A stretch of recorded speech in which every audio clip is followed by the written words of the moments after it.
La celebración del Mundial de Balonmano en Zaragoza ha desplazado los entrenamientos del CAI Zaragoza al pabellón Siglo XXI.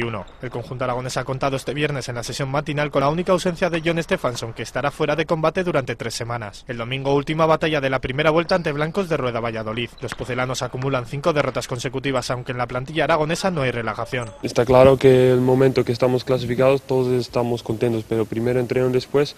El entrenador dice, bueno, felicidades, pero ahora hay que seguir trabajando porque no puedes relajar en esta liga. Norell lamenta la ausencia de su compañero islandés y espera poder estar todos cuanto antes. John es muy importante para nosotros, es un jugador que defiende siempre muy duro, que siempre deja todo en la pista.